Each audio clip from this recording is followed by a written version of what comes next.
अस्सलामुअलैकुम। वालेकुम अस्सलाम। जी भाई साहब फरमाइए। मुफ्ती साहब, मैं बहुत परेशान हूं। पहले तो मेरा कारोबार बहुत अच्छा था, मैं लाखों कमाता था, गाड़ियां थी, नौकर चाकर थे। पता नहीं क्या हुआ, आज भी वही कारोबार है, ना गाड़ियां ना नौकर और ना ही वो खुशहाली है। दिन ब दिन कर्ज के बोझ तले दबता जा रहा हूं।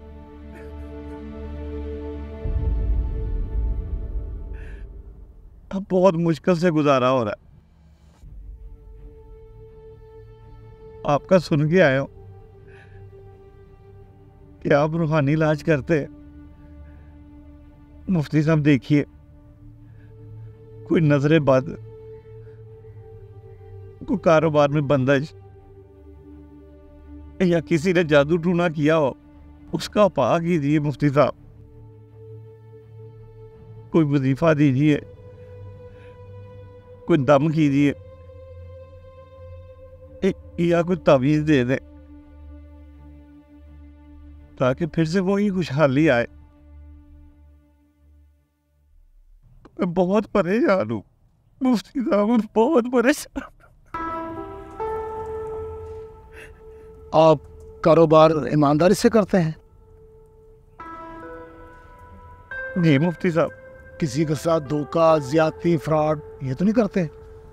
मुफ्ती साहब नहीं, ऐसा कोई काम नहीं किया। नमाज पंजगाना पढ़ते हैं? जी अल्हम्दुलिल्लाह, 5 वक्त नमाज पढ़ता हूँ।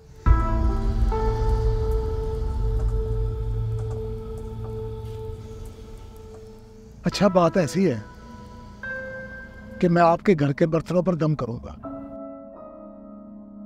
इंशाल्लाह खुशहाली लौट आएगी। मुफ्ती साहब, मुझे बर्तन लेके यहाँ आना पड़ेगा या आप मेरे साथ घर चलेंगे? नहीं, ऐसा कुछ नहीं करना। ना मुझे आपके घर जाना है, ना आपको बर्तन लेकर यहाँ आना पड़ेगा। बस आपको ये करना है कि खाना खाने के बाद जो धुलने के लिए बर्तन किचन में जाते हैं, उनकी 3 दिन की तस्वीरें लेकर चौथे दिन मेरे पास आ गए।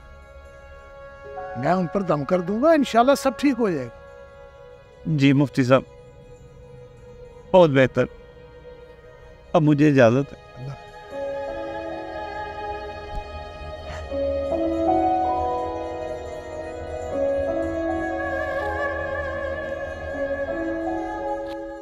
मुफ्ती साहब, ये 3 दिन की तस्वीर है।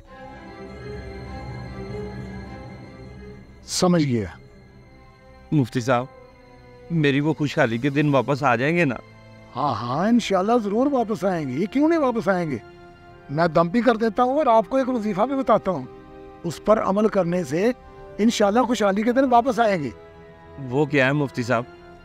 आप समेत तमाम घर वाले जितनी भूख होगी बर्तन में खाना उतना डालेंगे। याद रहे कि बर्तन में खाना बचना नहीं चाहिए। फिर उन खाली बर्तनों पर जो मैं आपको वजीफा बता रहा हूँ वो पढ़कर फूंकना है। मैं फिर कह रहा हूँ, अगर बर्तन में खाना बचा तो ये दम असर नहीं करेगा। देखना, फिर इंशाल्लाह ताला खुशहाली आ जाएगी। इंशाल्लाह ताला मुफ्ती साहब, जो आपने कहा है वैसा ही होगा। ठीक है, मैं दम कर देता हूँ।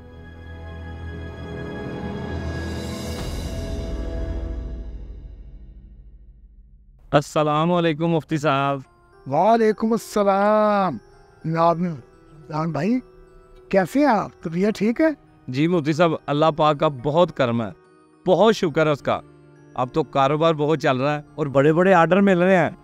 मुफ्ती साहब, खुशहाली वापस लौट आई है। माशाल्लाह माशाल्लाह, ये तो बड़ी खुशी की बात है। मुफ्ती साहब, ये आपके दम की वजह से हुआ साहब। लेकिन मैंने तो कोई दम किया ही नहीं था। मुफ्ती साहब, क्या कह रहे हैं आप? आपने अपने कारोबार के बारे में बताया मुझे, उसमें कोई शरई उज़र नहीं था और नमाज भी आप माशाल्लाह 5 वक्त की पढ़ते थे। तो फिर मुझे आइडिया हुआ कहीं रिज़्क़ की बेअदबी तो नहीं हो रही है आपके घर में? फिर आपने मुझे तस्वीरें दिखाई तो साफ पता चल रहा था कि इसमें रिज़्क़ की बेअदबी हो रही है, क्योंकि वो जो सालन बच जाता था तो बर्तन धोते वक्त वो कहाँ जाता था? यकीनन मुफ्ती साहब, नाली में या डस्टबिन में। ये बात है, नबी पाक सल्लल्लाहु अलैहि वसल्लम ने फरमाया कि जब रिज़्क़ की बेअदबी शुरू हो जाए तो तंगदस्ती आती है। आपने रिज़्क़ का अदब करना शुरू कर दिया तो अल्लाह ताला ने खुशहाली लौटा दी। ये तो आप बिल्कुल ठीक कह रहे हैं मुफ्ती साहब। मैं आपसे वादा करता हूँ मुफ्ती साहब कि इंशाल्लाह मरते दम तक रिज़्क़ का एक ज़रा भी ज़ाया नहीं करूँगा। और अगर कभी कोई खाना बच भी जाया करेगा तो वो मैं छत पर परिंदों को या बिल्ली को डाल दिया करूँगा। बहुत अच्छे, बहुत खूब। इंशाल्लाह आप इस बात पर अमल करें तो खुशहाली ही खुशहाली होगी आपके लिए, कभी तंगदस्ती नहीं आएगी इंशाल्लाह इंशाल्लाह। ये हर दूसरे घर की कहानी है। ऐसे ही रिज्क ज़ाय होता है और तंगदस्ती की यही सबसे बड़ी वजह है। अगर आपके घर में भी रिज्क की बेअदबी हो रही है तो आज से खाने की बेअदबी करना छोड़ दें, खुशहाली लौट आएगी। अल्लाह पाक हमें रिज्क का अदब करने की तौफीक अता फरमाए। आमीन सुम्मा आमीन।